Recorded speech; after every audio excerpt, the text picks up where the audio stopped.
Three minutes past, so I'm going to kick things off, if that's okay. Welcome everyone online and in person to our Pepays, Physical Education, Physical Activity, Youth Sport Ireland Research Centre lecture series. And we're delighted to welcome Dr. Jenna Lorusso, Claire, who will be presenting, and I'll let Jenna introduce her talk herself, will be presenting on her Marie Curie Fellowship. And we're really looking forward to Jenna's presentation. And this presentation is going to be recorded and will be made available on the Pepays Ireland Research Centre website, along with all past lecture series from the past number of years. So I'm delighted to welcome Dr. Lorusso and very much looking forward to your presentation. Thanks, Brenda. Thanks to everybody. Of course, thanks especially to Anthony and to Brendan for organizing. I'm delighted to be here today to share a bit about mine and Anne's Marie Skłodowska-Curie Fellowship Actions work, which is called Co-Creating a Preparatory Policy Engagement Program for Quality Physical Education. I'll try not to say that many times. We'll say PEP for QPE for short. And that work's now coming to an end, so it's kind of a perfect time for me to talk to you about the findings.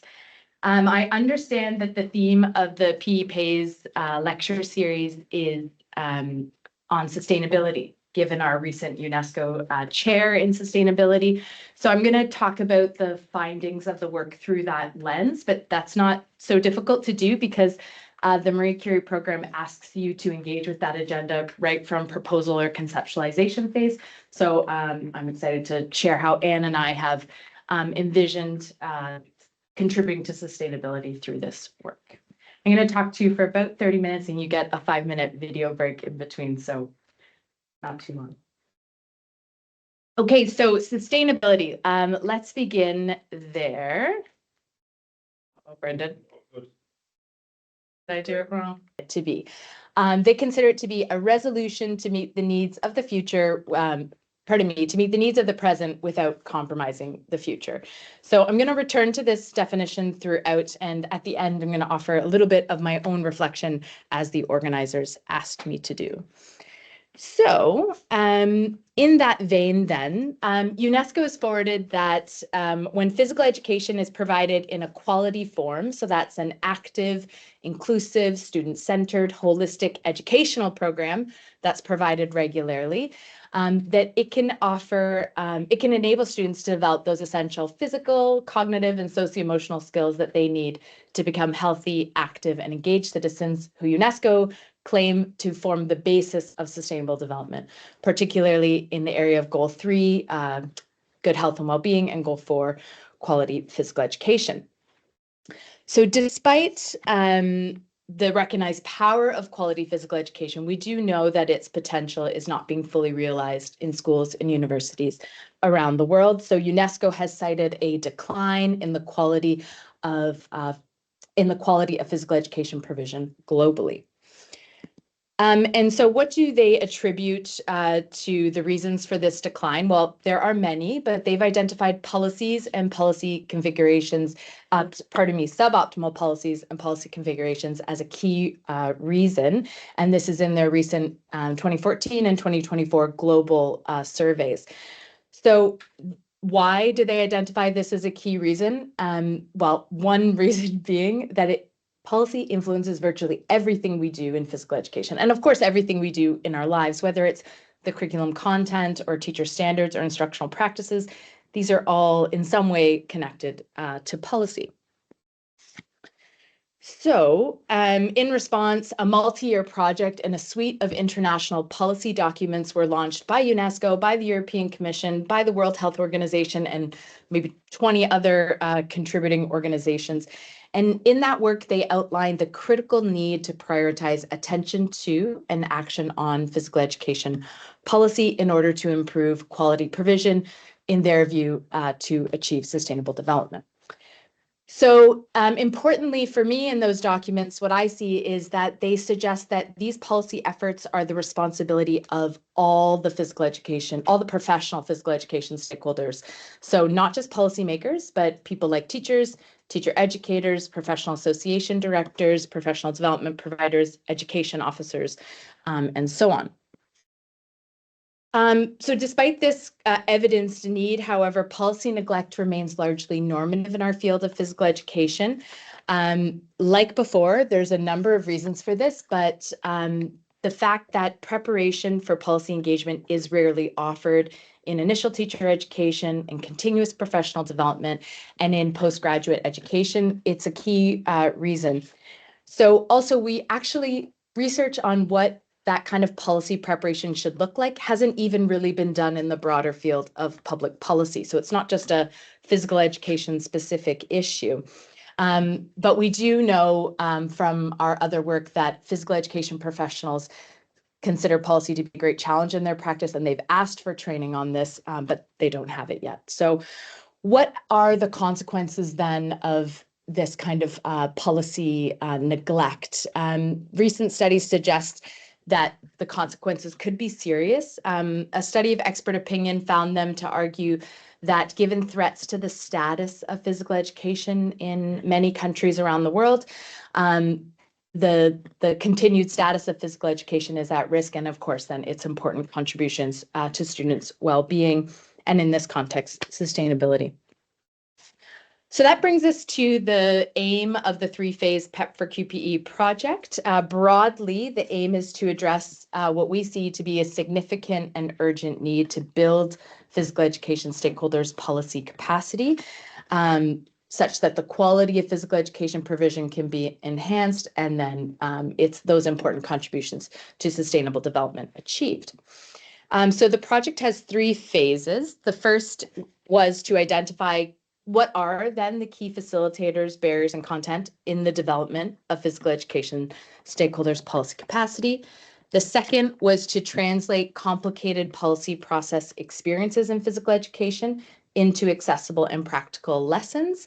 And then the third was to combine that information from the first two phases, as well as myself and Professor McPhail's other work, into a preparatory policy engagement program in the form of an open educational resource. So I'm just going to speak to each very briefly.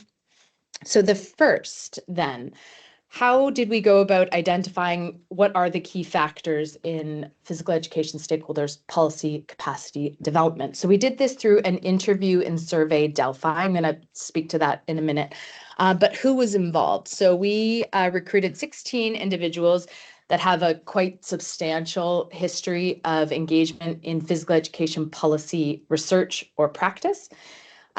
These individuals are teachers, teacher educators, professional development providers, government employees like curriculum or education officers, and professional association directors of different national and international associations. They are located in Australia, Canada, England, France, Ireland, Malta, Scotland, South Africa, and the United States. So in the first round of the interview, we asked them individually what they considered to be those key factors in policy capacity development. We then compiled that information into an anonymous summary, and we fed it back to the participants in a survey where they had the opportunity to agree, disagree, provide comment, provide additional responses, and we continued that until we found some information. So what did we find after some thematic analysis? So just the key bits I'd like to highlight. What was the most consequential barrier in their view to policy capacity? And that was their previous misunderstandings they held around policy. So a lot of them described, okay, previously, kind of before I was able to become engaged, I thought of policy always in this way as quite a fixed document, a quite official written text, like curriculum, for example. That's developed in a really rational top-down process by elites, something which I have no influence over as a frontline actor, a teacher educator, a professional association director. So if I could visually represent maybe how they used to view policy processes, might be something like this. Governments has a prominent role and there's a clean linear process happening. So in contrast then, what was the key for them in developing their policy interest, understanding, and engagement? And that was when they shifted from those understandings around fixed kind of clean processes and documents to the complexity that more closely mirrored reality. And that was the key for them. So when they came to see policy, okay, it's not just that written curriculum, it's also, for example, the unofficial rules that I maintain in my classroom or in my school or my district.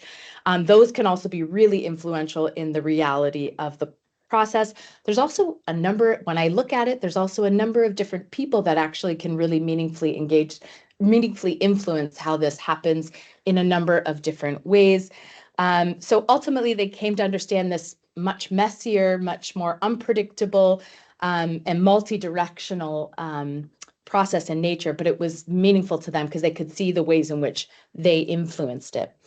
So how then did they describe shifting from these assumptions about how policy should work, ideally, to understandings about how it actually works in reality? And that was, broadly speaking, through interactions with others. So specifically, anytime you were able to engage in policy-focused professional learning collaboratively, it could be informal, like conversations with colleagues, what works, what doesn't work. But ideally, it was a bit more formal and kind of a learning community kind of setting. So I'm going to share very briefly just a quote from one participant, and she describes, so it's, quote, other people's interpretations and their experiences that I learn from. Yes, I could find the literature on my own, but it's easier for me to understand through others' experiences and through others' lenses. So for this participant, developing policy capacity is about matching with the right people with whom you can talk about this.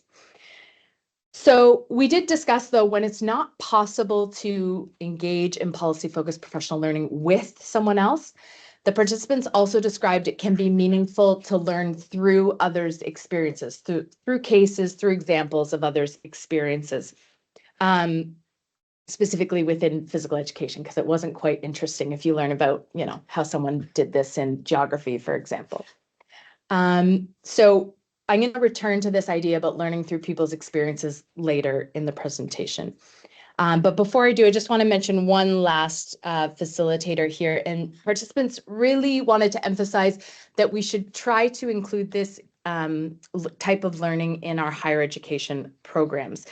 They described it as providing a foundation of knowledge and appreciation for the role of policy in the profession that can then blossom and grow once you get a little bit of professional experience as a teacher educator, a professional association director, and so on.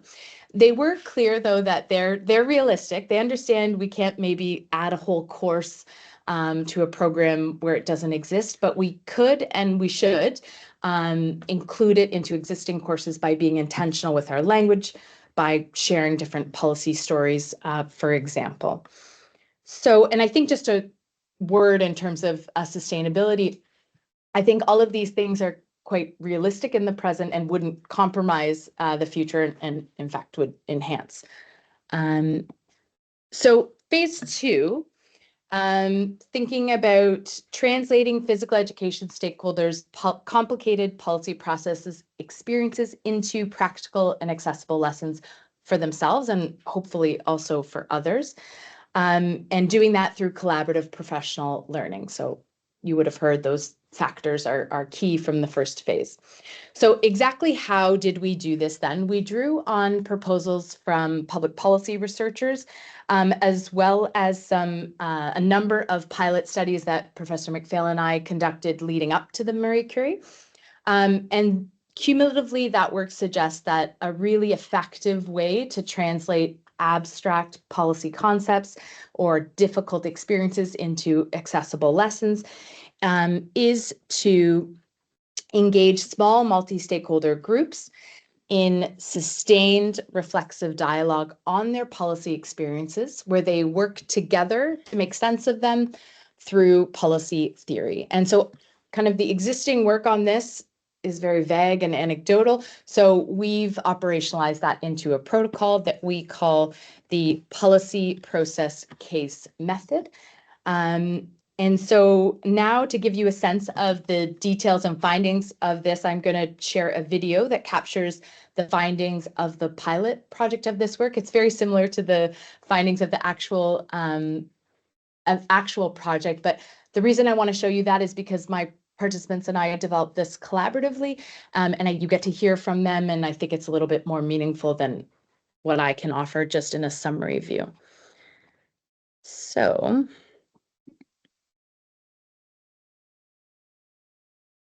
you get to hear from. Hi, I'm Murphy, and this is the story of my experience with professional learning about policy through the policy process case method. The group that engaged in this learning included 2 curriculum officers working in government, myself and Taylor, 1 school teacher, Mel, and 1 academic, Aaron, each of us based in a different national context. We had gotten together through a suggestion from a mutual colleague and decided we'd like to consider together what lessons we might learn from reflecting on our lived policy experiences. Aaron suggested the basic policy process case method structure, and after some consideration and tailoring, we went for it. We met online for about an hour and a half every couple of weeks for nearly a year.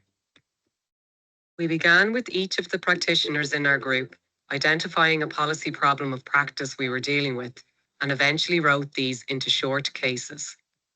Aaron, the academic in the group, played the role of critical friend and identified a policy theory reading they felt relevant to each case. The first case was about Mel advocating to their principal to change school policies such that they would be allowed to take students to engage in physical education in community spaces. That case was considered through multiple streams analysis. The second case was about Taylor developing regional curriculum through public consultation, which we considered through the theory of deliberative policy analysis. And the third case was about me rolling out regional curriculum and experiencing the gap between the intended and enacted, which we considered through enactment theory. We had a dedicated session to discuss each case, which involved clarifying our understandings of the case, noting parallels and disconnects between our experiences, thinking about what we might learn from the case, as well as thinking about what the reading did and didn't offer our understanding of the case. So what did we learn? Many things, but here's just a glimpse into a couple of examples. We learned that there was a different way to understand policy.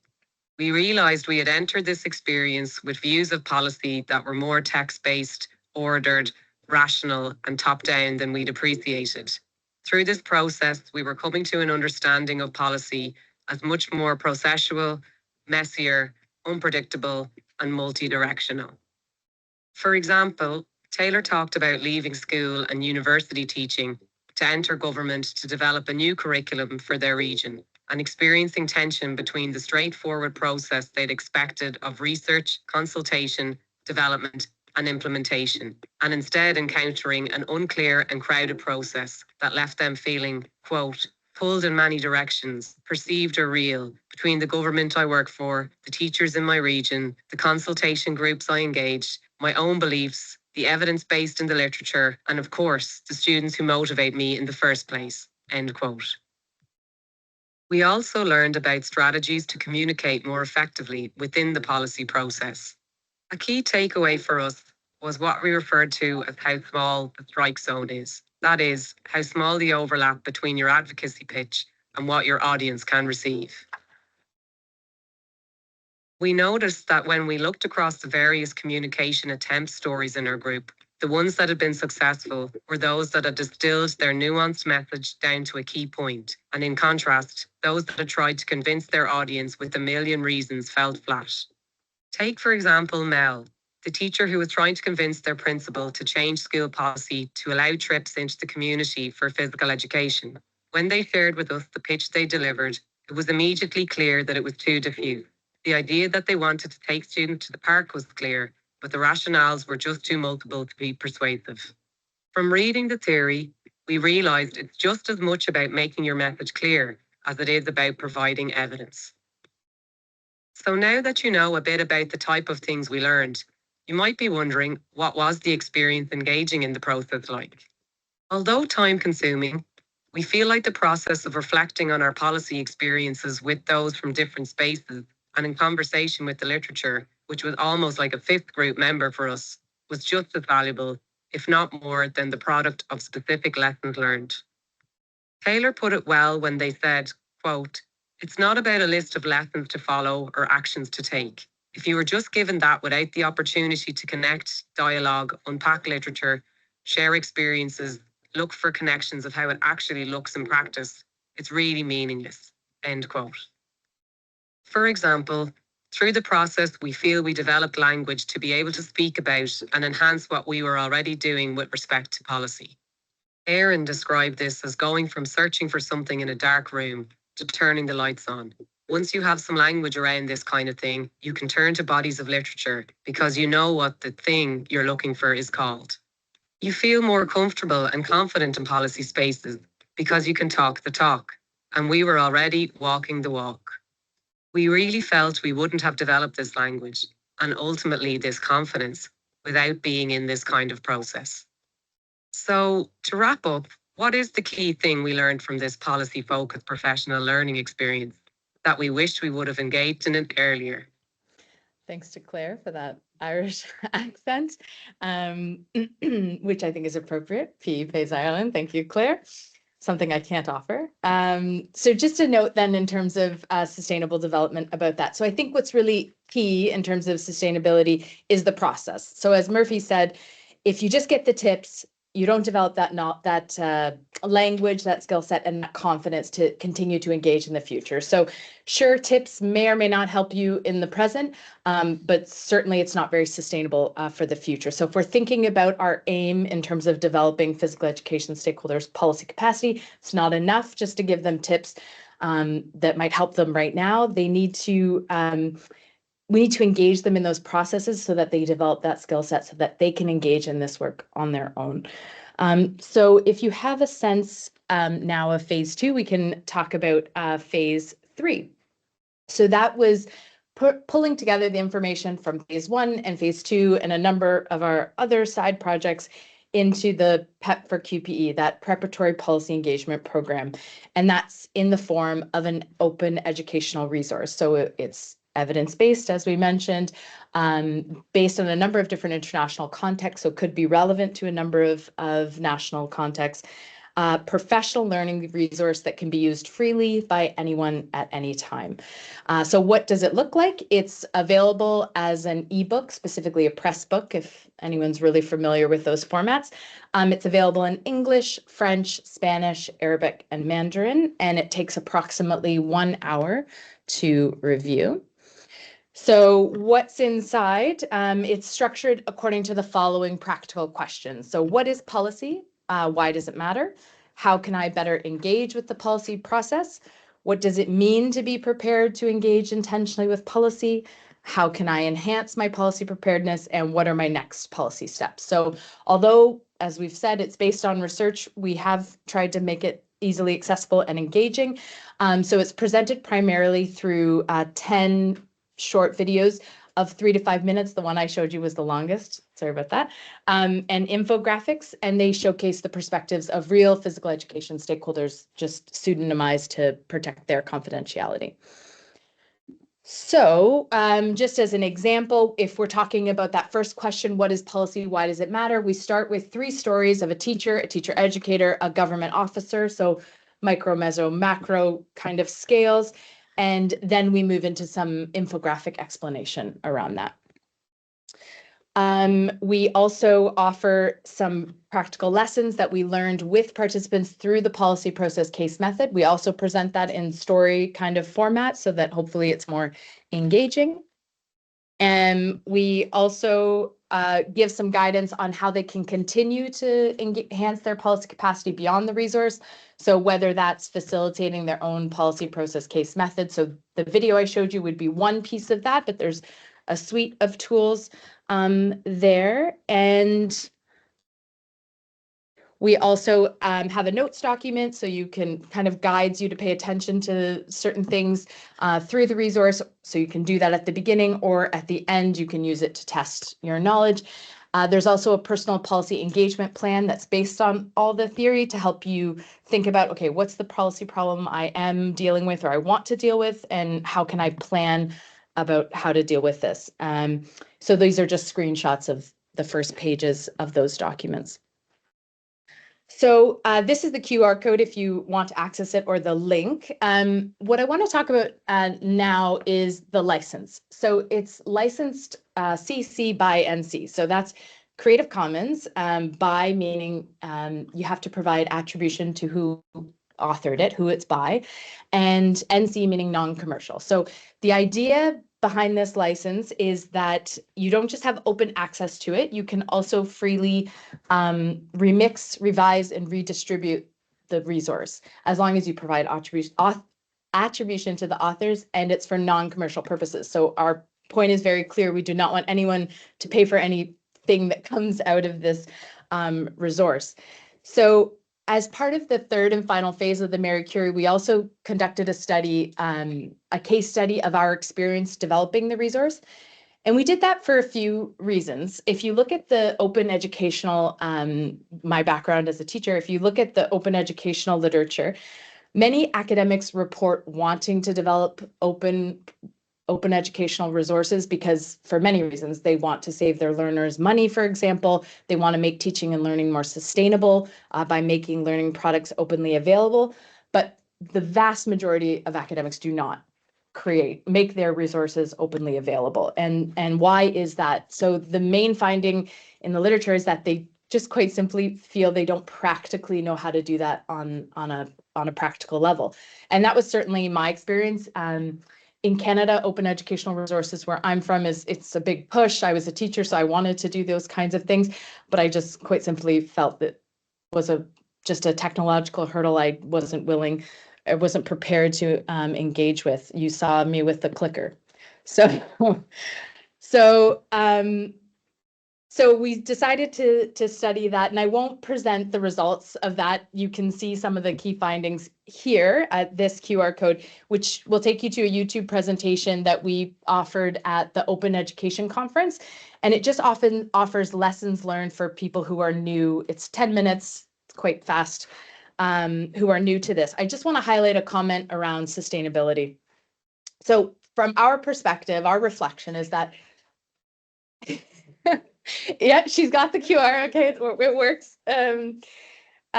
So learning about and developing, learning about OER and then developing OER, both of those take time, and depending on what you want to achieve, they can take money. So the Marie Curie Fellowship provided me with a supportive structure to do this. It gave us the financial resources to create the OER that we wanted, like that we dreamed about. But also it allowed me to have a workload that for the first time I'd have some time and space to do this, and also the mandate to do this. So the Marie Curie says everything you create has to be open for the most part. So it wasn't just something extra, it was literally part of my job description. And I don't know, without this kind of really supportive structure, when I would have gotten around to this, even though it's something I always wanted to do. So I do think this is an important consideration around sustainability. I think it's probably a bigger point about the way that we run our educational institutions that we can't solve today in this moment, but around, what our workload is, where we give resources to in terms of, for example, supports to teach educators how to deliver these things. Now, I recognize that might sound like I've only identified problems, but I want to say that this is definitely possible without any money. So of course, we did hire a designer to help us develop these videos, but you can, if you want to create videos, there are free tools to do that, whether it's Powtoons or whatever. Also, your OER does not have to have any videos at all. So OER, it can be anything. So we can take my PowerPoint today, openly license it, and make it an OER. The recording of this can become an OER if we license it. If you create a rubric for your biomechanics class, it's one single PDF page, you can openly license that. There's kind of no limit here. And around the other issue of time, I think that's becoming less and less of an issue as there's more and more practical kind of how-to videos that are short in content, like we tried to do in this video. So I don't want that to be a barrier for you. So I do hope that we've encouraged you to consider making some of your work openly available. And if you do that, I want to then encourage you to share your stories with others, because I think that's key to sustainability. We have to kind of demystify the process. It's really not as complicated as I thought it was. And I think that's just the barrier that's holding so many of us back and really limiting our contributions to sustainable development. Okay, so just to close then, so the Marie Curie program evaluates impact in terms of scientific, economic, and societal impact. So I'm just going to offer a few reflections in those categories, but with an eye to sustainable development. So just a refresher then, UNESCO considers sustainable development as to be about meeting the needs of the present without compromising the future. So the organizers, as I said, asked me to just offer a reflection on, how I understand sustainability. And for me, the UNESCO definition made a lot of sense. It was clear to me. What I would add that maybe is not revolutionary, but for me made a nuance of and a meaningful nuance of difference.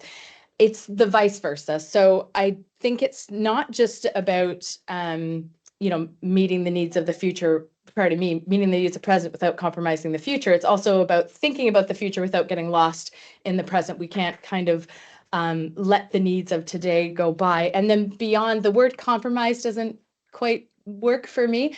I think we can do better than that. So I think it's about meeting the needs of the present in ways that can maximize the future and vice versa, meeting the needs of the future in ways that maximize the present. So maybe that's semantics, but for me, it offered something.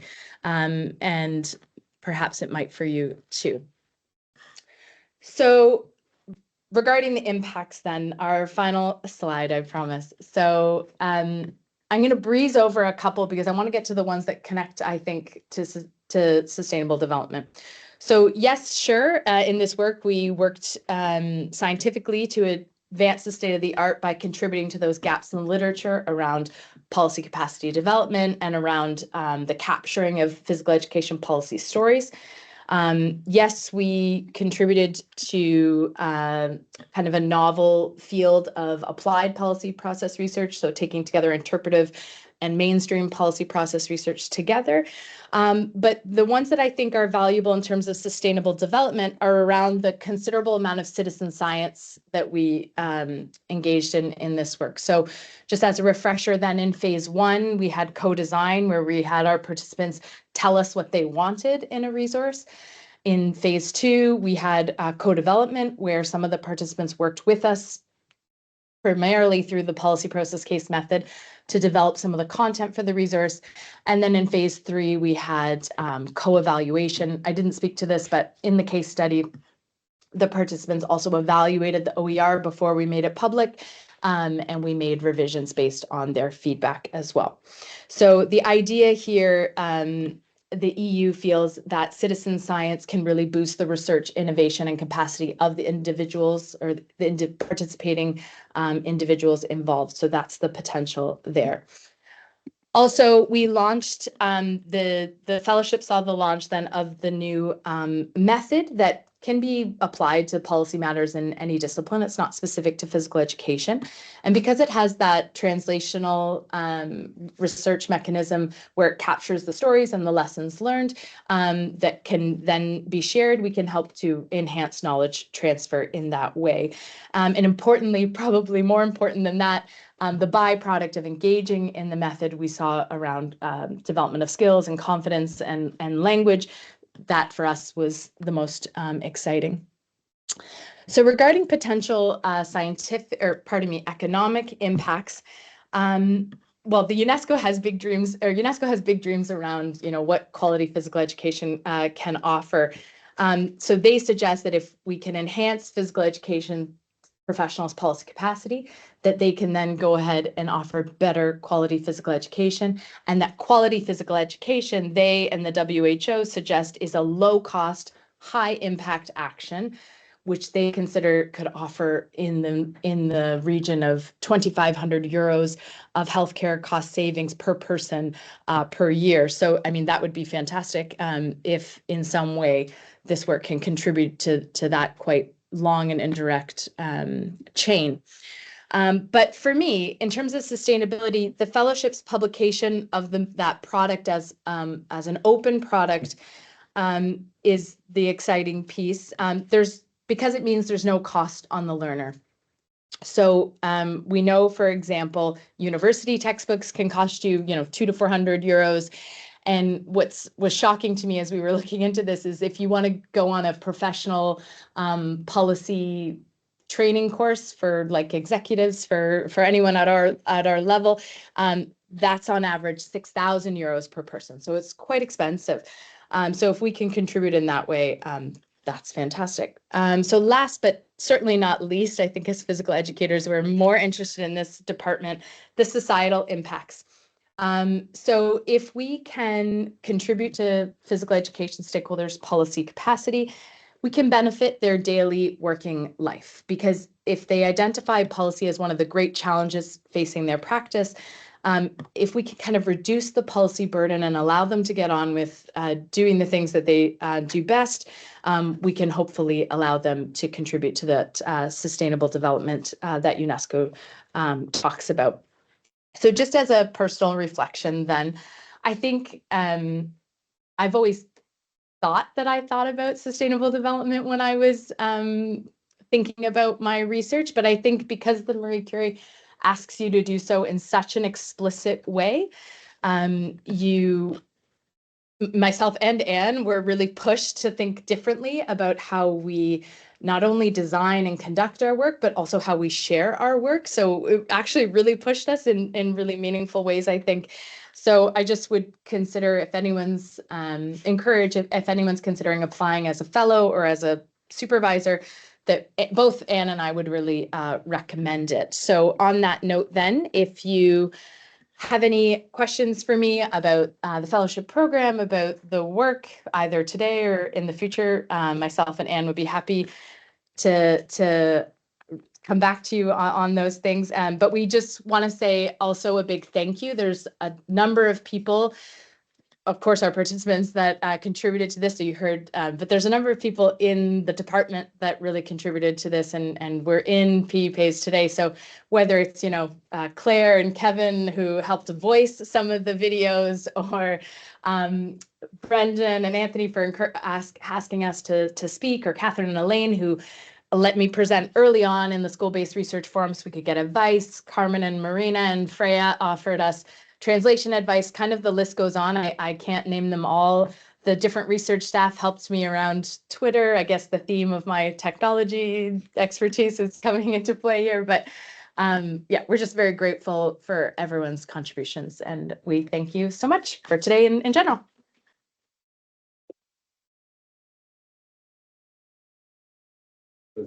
Jenna, thanks a million. Yeah. So we do have time, folks, for some questions, maybe 5 minutes, if that's okay. So those online or in person, you're welcome to maybe use the raise hand function online, or pop a question in the chat, or anyone in the room too, if you want to pop your hand up, and we'll take maybe 5 minutes for some questions. Yeah. So Kevin, you're the first hand I see, at least. So you can kick us off. Yeah. So I have maybe a provocative hypothetical question. Okay. So a provocative. Okay. yeah. So you've all right. So the aim of your work is to increase the capacity of collectivity stakeholders to engage with the political process. Okay. I hope I categorized that kind of reasonably fairly. Fair. So Aristotle tells us all things in moderation. Okay. So that's the danger: suboptimal engagement, and and then a policy process that is maybe does not get that kind of feedback. Is there a danger on the other side that, in principle, if you were too successful, then you'd have too many cooks, and you would have so many kind of empowered advocates that you couldn't parse, that it would be a glut rather than a scarcity. Yeah. I mean, I don't see it that way, because I see that we're all influencing the policy process anyways, whether we know it or not. If we're, ignoring a new curriculum, for example, and not implementing it in our classroom, that's making that's influencing the policy process in a way. I mean, that's kind of an extreme maybe example, but I don't think so. I think there's room for everyone to engage. And really, when you engage in this work, you don't engage as an individual, you engage in coalition. No one's going to get anything done on their own. So people are going to find the people that they're going to work with, and they're going to create power in those coalitions. So I personally don't see I see there being space for everyone. And whether it's being engaged, within your school, like, you have power. You're not just being told to implement this curriculum, for example. Like, you can create a uniform policy in your classroom or whatever it is. It doesn't have to be, all of us lining up in the queue to speak, at the question and answer period at Parliament or something. So maybe that's Canadian reference, but I would respectfully disagree on that. Thanks though, Kevin. The essence of democracy, right? That's, yeah. What do they say? Conflict is democracy, or democracy is conflict. So I don't see a problem, but maybe that's just me. Nice, easy one to kick us off. There are two questions coming in from Kira online, so I'm Okay, just awesome. call them out to you. Yeah. And others in the room, if you'd like to ask a question, do feel free. So the first is, I think, a straightforward one. Is there an associated cost with the Creative Commons license and the website that the PEP QPE is hosted on? No, that's a good question. So cost nothing to license your work. You could do it right now while we're sitting. It takes zero time. The Pressbooks platform, I was able to get free through my adjunct affiliation at another institution. So I did investigate opportunities at UL. So Canada has a much bigger history around open education. So they offer platforms. Every institution would offer a free platform. It's a newer focus in Ireland, so they weren't able to offer any platform here at UL, but there are free platforms that just wouldn't be associated with the university. You can find a free platform. I can send Kira some examples. They're not coming to me right now. It just depends on what you want to achieve. There were other free platforms I could have used. I wanted this kind of format, like a book kind of format. If you don't want a book format, there's a million free platforms. Yeah. So Super nice. Second one, and one that I was going to ask as well, Kira, is there some future work needed to examine the use or implementation of your resources? Kira, that was well pointed out. So we actually went and used this with students at the University of Lorraine. So we did a study around that. So we don't have the results yet. That was not part of the Marie Curie, but just we're getting started on seeing how people engage with this.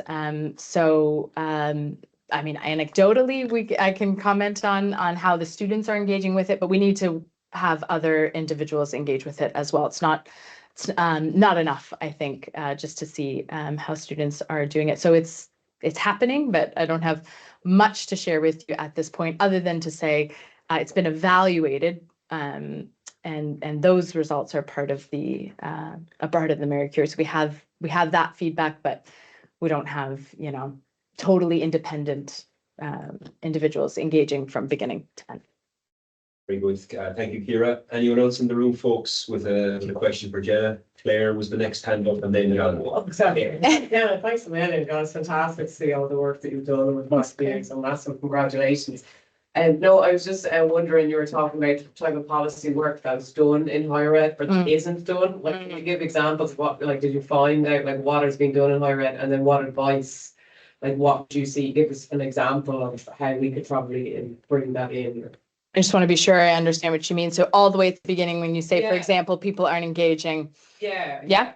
Okay. So a number of different examples. So whether it's, for example, in the curriculum officers that so the government employees that we have involved in this research, when I talk to them, the biggest thing they say is, "Oh, it's so frustrating. I try to get curriculum. I try to host these like consultation groups when I want to make a new curriculum. I want to say, okay, a teacher educator, all these different people. I want them to be involved. They cannot get people to be involved, or if they get people to be involved, it's the same few people that get involved every 5 years in every different curriculum revision." That's just one example. It's incredible. And then they say, "Nobody asked us." And the person saying, "I've been in front of you asking, begging you, sending you emails, sending you." So even when the opportunity is presented, and when I interview people outside of this work around why don't you take up that opportunity, they say, I don't feel I know how to do that. Like, it's not my place. I don't know anything about that. I'm a teacher or whatever. I'm a teacher educator. Even people who work in professional associations feel that's not my place. And what we want to say is it's exactly your place. If anyone should be weighing in on what the physical education policy looks like, it's the people who deliver it. It doesn't mean you have to write the language, for example, of the policy that gets passed formally, I guess, if we're using a formal example. But you absolutely have every, not just every right, but you're the perfect person kind of thing. So that's just one example. What was the second part of your question? Just in terms of folks in terms of teacher education, PE programs, let's say, Yeah, like, is that up to the individual, or will this be like, you know? like to use a resource, you mean, or to Yeah, just talk just about again, let's policy? say policy stuff. I Yep. don't know if you want. Yeah. So, I mean, we did capture a little bit in this work and mostly in other work. We've talked to some teacher educators who do this work. It's not like they don't exist. It's just not common. Most programs don't have this component, but it certainly exists. So it's different things, whether it's, you know, they have like somebody in government, like a curriculum officer, Skype in and talk to the students, for example, or they ask, there's something I've done, and we do these like policy rant assignments. So they have 3 minutes to like make a policy pitch, and we give them the structure of, you know, what's effective, how to tell an effective policy story, for example. There's honestly, the participants have some actually really great ideas. One person has them, all the teachers or all the students play a different role. So someone's a teacher, someone's a student, someone's a parent, someone's a whatever, and they kind of go through, they discuss a policy issue from playing all the different perspectives, and you can see the way in which everyone influences this. There's so many ways. Some of the teacher educators who are really involved, so some of them that were involved on quite a formal level, like going to their state capital and these kinds of things, they would have to get days off to go do these things, right? So then they would either tell their students about it, and, you know, they'd give them updates on, okay, here's what we're doing. It wasn't part of the formal course. One person said in their like pedagogy course, their methods course, they said, okay, you're going to create a syllabus for a physical education class. Okay, yeah, no problem. And she says, okay, so when you're creating your policy document, all the students are like, what are you talking about? What do we, you said we're creating like a course outline.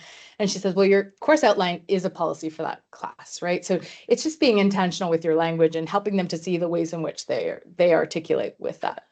So those are a few examples. For ourselves, you know, Yeah. you think yourself, like, well, I've probably done that, Absolutely. Again, the concept of policy and breaking it down as Yeah. it's a process, not Yeah. a product. Yeah, I think not to put her on the spot, but Carmen told me a great story the other day about something she was doing with her students in the adventure course, and I might butcher it, so I'm sorry, Carmen. But she said something like something she was hearing from students was that, you know, how is this possible in the classroom or something like this? And so she had them kind of pitch the adventure component to different audiences. Everyone was playing different roles. And it was amazing the way in which the students were like, had looked up the policy of the school and said, we can do this because it works under this. So it's about using the existing policy to help them forward their, in this case, adventure agenda. I'm sorry, Carmen, put in the comments if that was not articulated well. Work on there is like 4 or 5, so I think that question was very, very well answered. We look, it's just shy of 5 to, so John, Yeah. if you want to pop in. Yeah, I mean, it'd be a very, very practical question anyway. I'll keep things simple. And just to say, it's really interesting and enjoyed listening to that, and empowering people is always a good thing, right?